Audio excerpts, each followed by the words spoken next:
Welcome to the University of Toledo. My name is Austin Nizon and I'm a second-year medical student at the University of Toledo College of Medicine and Life Sciences. I'm interested in going into general surgery. Today we're going to be taking you on a virtual tour of the University of Toledo Health Science campus. We're going to show you the unique aspects of our institution, what we have to offer, and hopefully what you're going to experience if you choose to pursue your medical education here at the University of Toledo. Sit back and enjoy your virtual tour.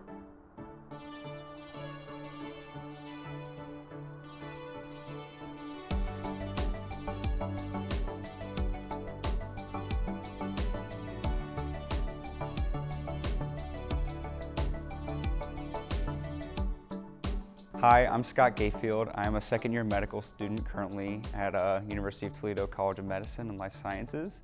I'm interested in pediatrics and OBGYN as current specialties. So currently we are standing in the Health Education Building, or HEB as you'll probably hear it called. Over here we have a lot of the classrooms for medical students, grad students, and also the PA students. Just in front of me is actually the parking lot, so you have a really close walk to campus every day, which is really nice, especially during those cold winter months that happen in northern Ohio.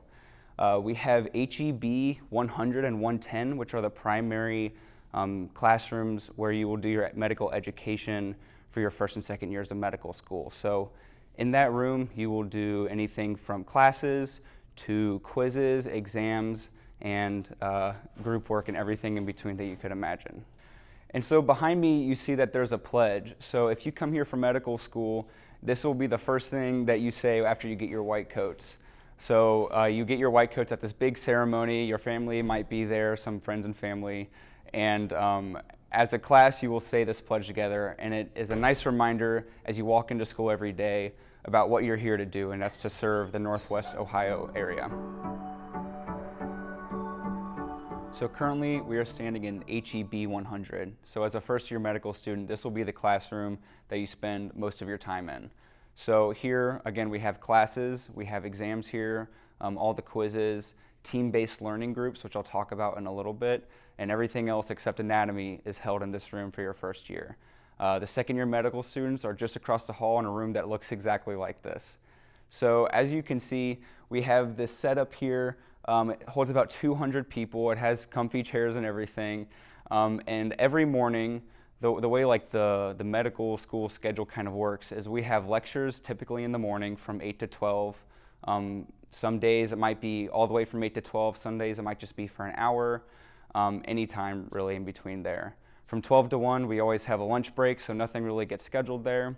And then afternoons are dedicated for either a study time or something like a clinical medicine. So maybe you're working with patients, whether they're real or standardized patients. You also might be doing club meetings then or something like that, or research as well.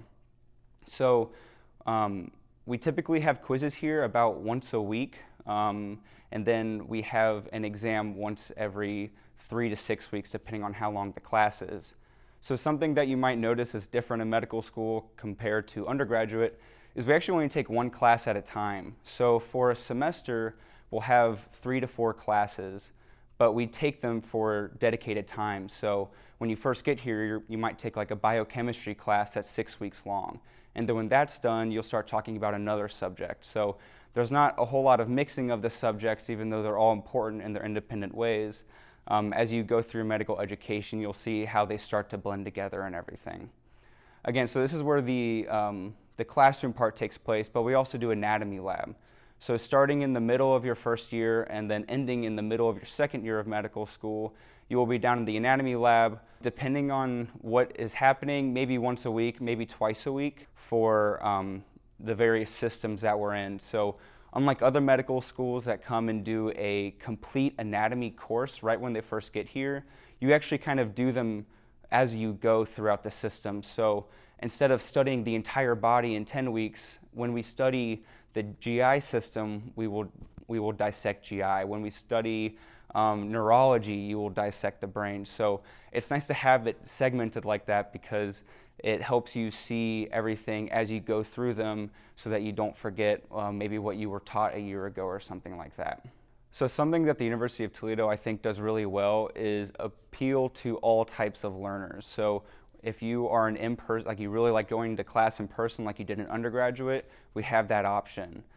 If you need to sleep in a little bit later, thankfully we actually record all of our lectures, so you can watch them later kind of on your own time, which is nice depending on what you decide to do. If you like to read textbooks and then come to class, that is definitely an option for you.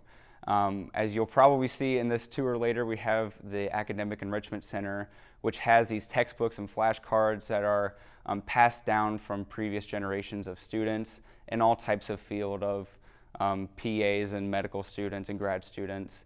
And so from there you can grab textbooks, you can grab flashcards or anything else, learn material and come to class and learn them, whether it's on your own time or directly in class. If you are more of a hands-on learner, that's really why we have something like the anatomy lab. You can go in and learn from things that aren't just in the textbook. We also have another simulation center, which is probably in this tour as well, which is a great way for people to be really engaged in learning and be engaged with the professors as they learn in very small groups. Another form of small groups learning that we do are called team-based learning, or TBLs, as you'll hear me call them. So in team-based learning, you come in with your group. It might be anywhere from once a week to once a month, kind of depending on where you are in the education. And you will be with the same team throughout the first 2 years of your medical school experience. So you'll come in, you'll take an individual assessment that's about 10 questions on some sort of topic that you've been assigned. Then you'll take another test as a group, and then you just work through clinical cases. So it's a low stakes type of environment. It's really meant to be engaging with the professors. So we only have half the class in here at a time, but we have maybe anywhere from 3 to 5 or 6 professors in here to work through real life cases and kind of get you used to synthesizing information like you will when you are in the clinic instead of just in the classroom. And then the last thing I want to talk about are quizzes and exams. So when we do quizzes and exams here, we really try to simulate what we do for our board exams. So as I'm sure you've heard, when you go through medical education, no matter what you end up doing, you will take a lot of board exams. So you have, you'll hear a lot of people talk about step 1, which is at the end of your second year. Then you have a step 2 and 3, and then you have to get board certified every like 10 years from there, depending on what you do. So when we take the tests here, we really try to mimic that. So no food or water is allowed in the exam area. When you have to use the restroom, you have to be escorted one at a time to the restroom, just like you are in the board exam. We have these amazing volunteers that come in and help us do this. And the testing center, which is one of the 8 testing centers on a medical school campus in the country that is able to host step 1, will come in and host our exams so that we really get that experience that you would get on your board exam. And then at the end of each semester, which there are 4 of in your preclinical years, you will take this thing called the NBME, or it stands for the National Board of Medical Examiners. And what you do is you take a cumulative final over everything you've taken by questions that are written from the same people as the step 1 examination. So those are 4-hour examinations, which sounds very long, I know, but the step 1 exam is an 8-hour exam. And the way they write questions is very unique and specific.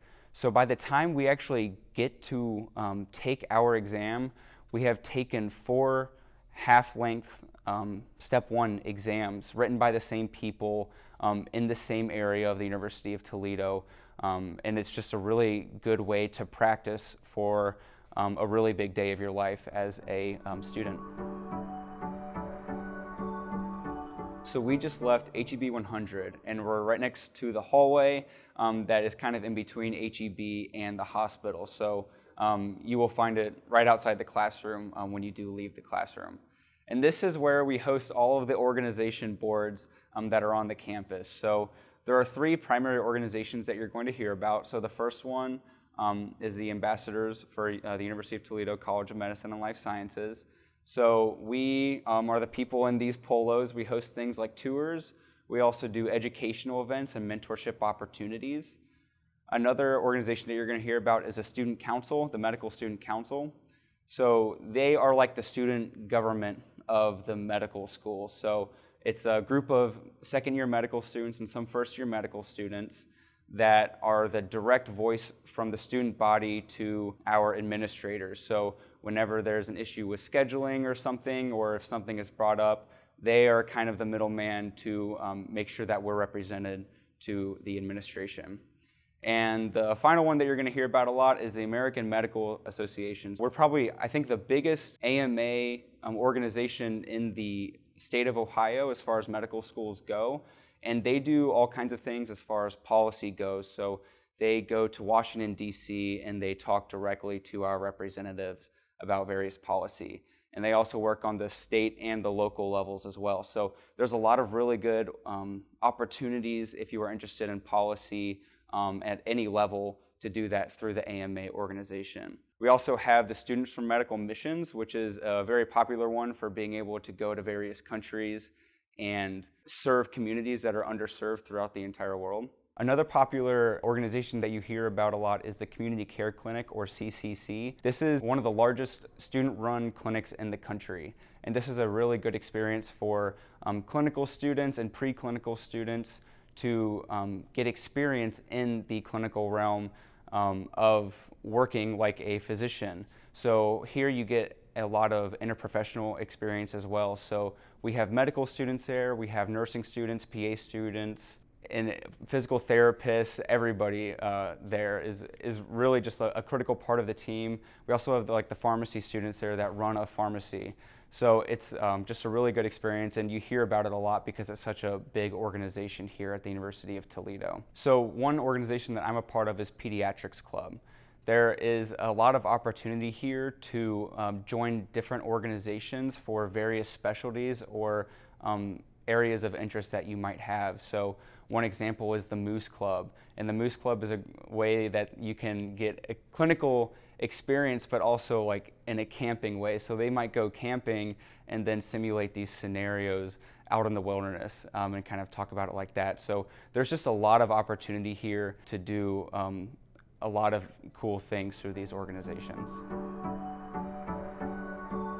Hi, my name is Hunter Eby. I'm a second-year graduate student in the bioinformatics program. I'm currently in the neuroscience department doing bioinformatic research in schizophrenia, epilepsy, and also in software design. I'm in the courtyard here at the Health Science campus right outside the University of Toledo Medical Center. Here at the University of Toledo, we have a hospital that is connected to our medical campus. We also have a cafeteria called the Four Seasons Bistro. Along with the cafeteria, we also have the Morse Center, which has a cardiac rehab center, free weights with weight machines, cardio machines. We also have basketball, volleyball, and racquetball, all available to students and faculty and staff. In addition to the Morse Center here at the University of Toledo Health Science campus, students also have access to the Student Recreation Center at the University of Toledo main campus. I'm here in the Health Education building right outside the food pantry. Here at the University of Toledo, we've invested heavily into our food pantries to make sure that all students can solely focus on their studies and not have to worry about possible food insecurities that they may face while their time here at the University of Toledo. Along with the Health Science Campus food pantry, there's also a larger food pantry located on main campus in the Student Union of the University of Toledo. Hi everyone, my name is Lena Faisal and I'm a second-year medical student here at the University of Toledo. I'm from Alexandria, Virginia. We are standing in the SIM Center. The SIM Center was built in 2012, and it's really unique in that while some schools may have a room or a floor, we get an entire building dedicated to helping us simulate real-life clinical settings. It allows you to practice these skills, these really important skills, during your preclinical and your clinical years. The SIM Center is a valuable resource to 8 of our programs. These programs include the MD program, the PA program, the nursing program, speech program, pharmacy program, as well as PT, OT, and RT. The SIM Center is also where our IPE sessions take place. IPE stands for Interprofessional Education. IPE is when we as students are assigned to teams made up of different healthcare professions. In these teams, we work in small group settings throughout the semester. These sessions include everything from clinical skills to team building. It allows us to really collaborate and learn from each other throughout the semester. Hi, I'm Bharat Venkateramani. I'm a second-year medical student here at the University of Toledo College of Medicine and Life Sciences. I'm originally from Ashland, Ohio, and I'm interested in pursuing orthopedic surgery. So right now, we're in the intensive care unit room of the Elliptical Hospital on the second floor of our SIM Center. The Elliptical Hospital has 4 different rooms: an ICU, an operating room, a trauma room, and a labor and delivery room. And what's really cool about each of these rooms is that we are in here as medical students to do different simulations of different clinical settings and learn how we would act in those different settings. So all of the robots or mannequins in the elliptical hospital rooms are really sophisticated, and they can do pretty much most of your basic functions except for get up out of the bed and take a walk. All of their vital signs can be controlled in the control tower by the Great Simulation Center staff, and so they can change the vitals depending on the situation. For example, during our pulmonary system, we came in here to do simulations of how would we treat an asthma patient or a COPD patient and learn about different labs and different procedures that we could do in order to successfully manage the care of this patient. So another really cool thing about the robots or mannequins in the elliptical hospital is that particularly in the labor and delivery room, the robot mother can deliver a robot baby with its own vital signs. And the baby can be delivered in different positions, whether it's breech or whether it is delivered normally. But the bottom line is all of these robots can be controlled from the control tower and have us respond on the fly as students. So it's a really good way for us to practice our skills before we get into the actual clinic. And even clerkship students or residents will come in here to practice, for example, anesthesiology, or just different clinical situations that they will be exposed to in the clinic. And that's a really unique aspect of our education here, preparing us for what we will eventually see in the clinic by getting plenty of practice. So right now we find ourselves on the second floor of the simulation center, particularly in the clinical skills suite. In here we have a number of mannequins and different equipment that we use primarily through workshops with some of the student organizations.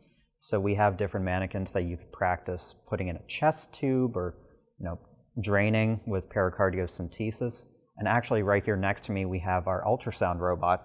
So if we were to use the probe, here on the left you could see what you would actually be looking at, the contents of a stomach or an abdominal wall. But here on the right you would see what you would actually see inside an actual clinic when you do your prototypical ultrasound. So it's just a different way to get a sense of where you are as you go through your medical education and learn the anatomy, to know what exactly you're looking at in a virtual environment and then what you would be looking at in the clinic on a screen. And a lot of the different robots, not even robots, mannequins actually, and different equipment that we have around here, we use with workshops with student organizations. So you could do workshops with the emergency medicine club of how to put in a chest tube or how to drain, things of that nature. This is a CAD wall, and CAD stands for Computer Aided Design. It's the first of its kind in Ohio. And during these sessions, we'd be wearing these glasses. CAD really allows for an immersive learning experience. After seeing something in the classroom, you'll then come here where you're given that information again via our 3D glasses. It really allows for an amazing learning experience because you're getting information two different ways. So I'm Sachin Ariel. I'm originally from Nepal, and it's been like 5 years I'm here in the States. And I'm currently majoring in bioinformatics, and I'm in my second year of master's degree. I'm in the first floor of the simulation center in the Miller 3D print lab. This is a lab which produces rigid plastics, flexible material, and also can do color printing. This lab is basically used by different faculties and also the health professionals and physicians in order to create 3D models of various anatomical structures, as you can see. And those models are used for the medical students in their education. And also these models are used by the health professionals in order to use it in the clinical setting. Isn't that exciting? Another important thing, any UT students can request to create what they want using this lab. Hi, my name is Meredith DeLuca, and I'm a second-year medical student here at the University of Toledo College of Medicine and Life Sciences. And I am personally really interested in pediatric sports medicine, and I think I'd like to do my residency in PM&R, or physical medicine and rehabilitation, to get there. So what I'm going to be showing you guys today is our Plastination Museum here at UT-CommLS. And so this museum was started by Dr. Carlos Baptista, and he is someone that we are very fortunate to have. He was actually the president for the International Society of Plastination for many years, and so he is the one who is responsible for us having all of these amazing specimens to study with, as well as a lot of our amazing anatomy curriculum.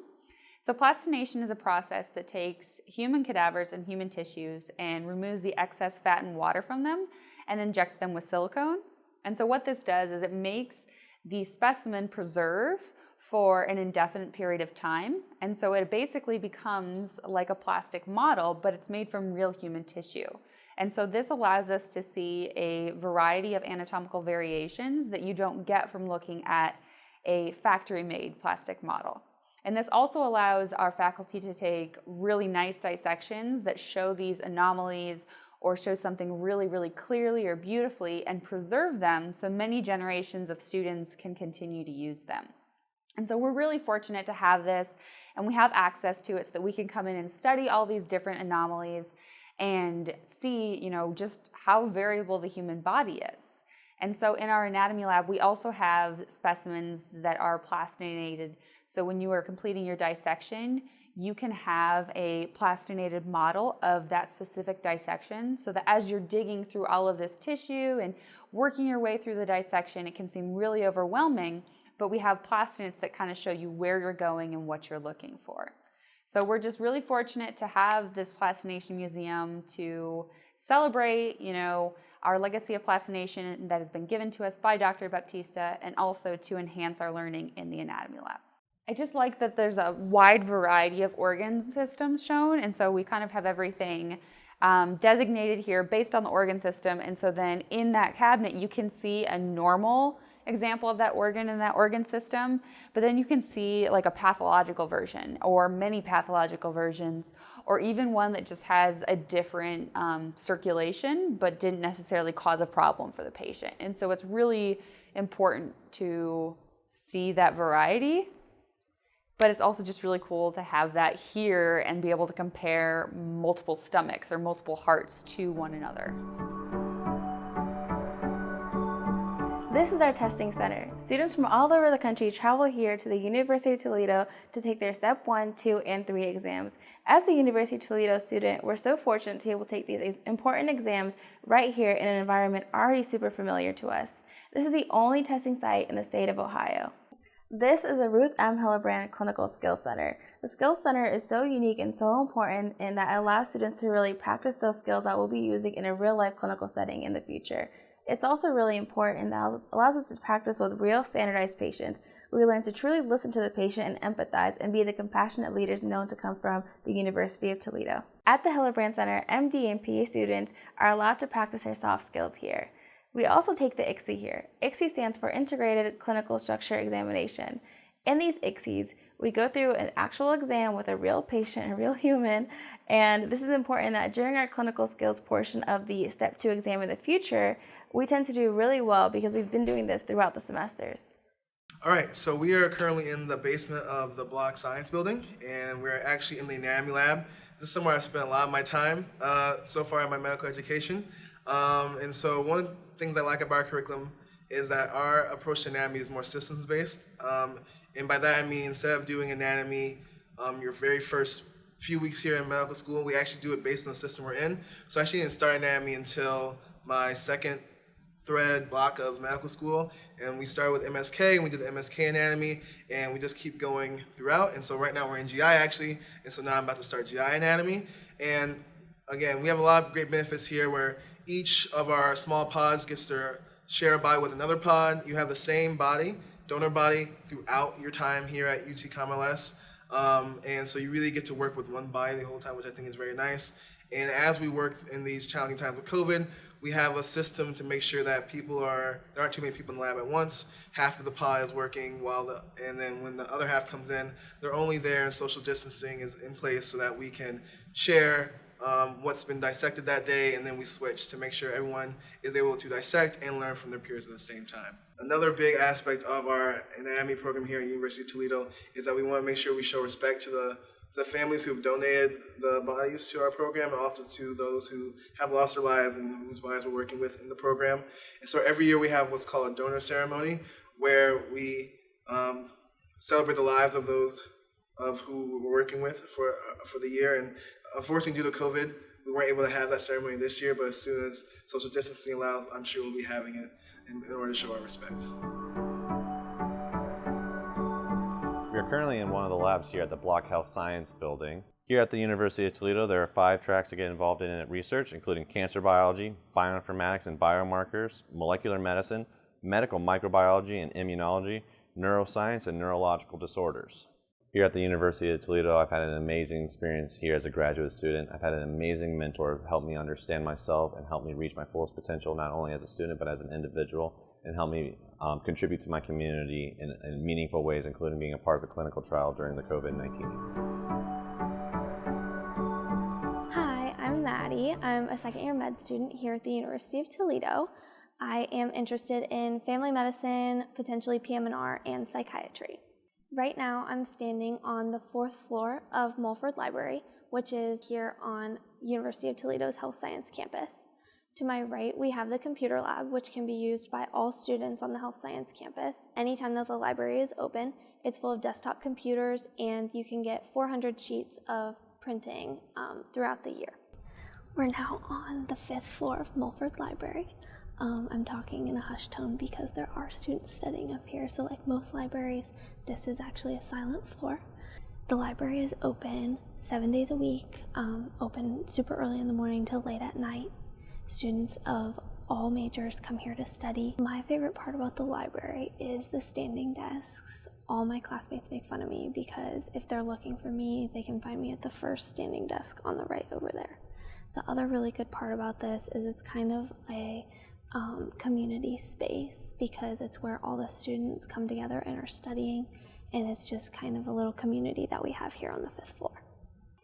We're now on the other side of Mulford Library on the 3rd floor. It's another silent study space that students fondly call the treehouse. It is completely silent and it is open 24 hours a day, 7 days a week. So a lot of students really like this. If you're a late night studier, a super early morning studier, or somebody on rotations trying to get in study time in between your clinicals. We have a refrigerator that we can use.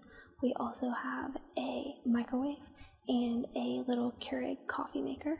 There's a sink in there and cabinets so you can store all your food and whatnot here as well. My favorite part about this space is that it reminds me more of a homey feel because there is the refrigerator and the microwave and the little kitchen area.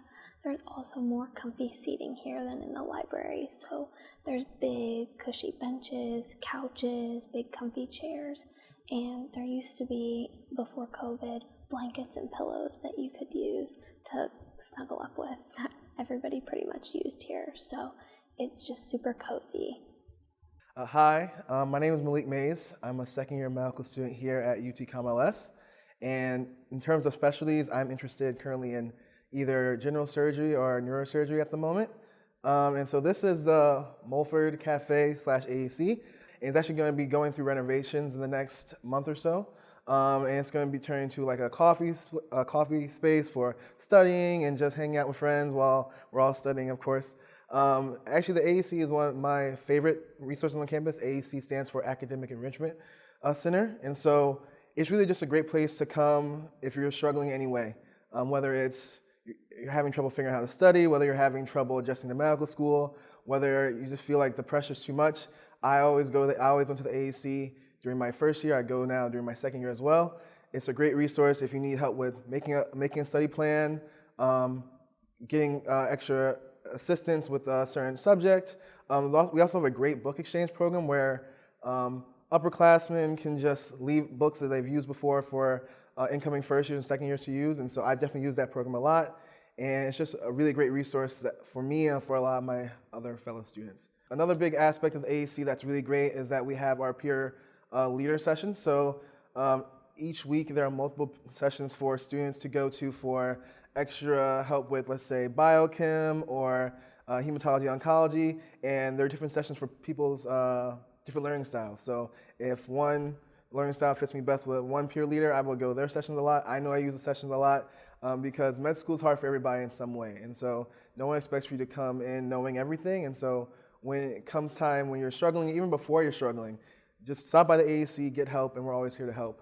We also have what's called the Rocket Mentor program, which is really great if you're coming into medical school, graduate school, and you need a mentor. And another big thing that we care about here at UTMLS, which I appreciate a lot, is students' mental health. Again, medical school is very hard for everybody, and so when you do have those days when you feel like it's overwhelming, you feel like it's just very stressful, which it can happen at times. I know it happens to me. The AAC is definitely a safe place to go to just vent, get the help you need, and make sure you're getting through the best you can. So I'm here at the Mulford Basement Lounge. So this is a place to relax. As you can see, we have a pool table, pong table, and a keyboard. And also we have television, and for your convenience, we also have refrigerator and microwave. You know, I have the personal experience of using this place a lot with my friends. I used to come here and then after just have a sip of coffee with my friends and just enjoy my time being here after my classes. So you should also do that. And the most interesting thing, this place has 24/7 access to all the UT students. Hi, my name is Nick Mitchell. I'm a fourth-year medical student here at the University of Toledo who just applied for residency in internal medicine. And I'm standing here at the first floor of the Mulford Library outside of the Student Service Center. The Student Service Center is the first place to come for most of your questions. Typically, the questions revolve around registration, financial aid, and any of those types of questions. And also, they're a great first place to stop because if they don't know the answer, they usually know someone who does. This office also houses the Office of Student Affairs, which serves as the primary health science campus advisors for when it comes to career advising, when it comes to choosing specialties and kind of going through your performance evaluations and things like that. They're kind of the ones that help guide us through that process, and they're the ones that help us make sure that our residency applications are complete and submitted on time.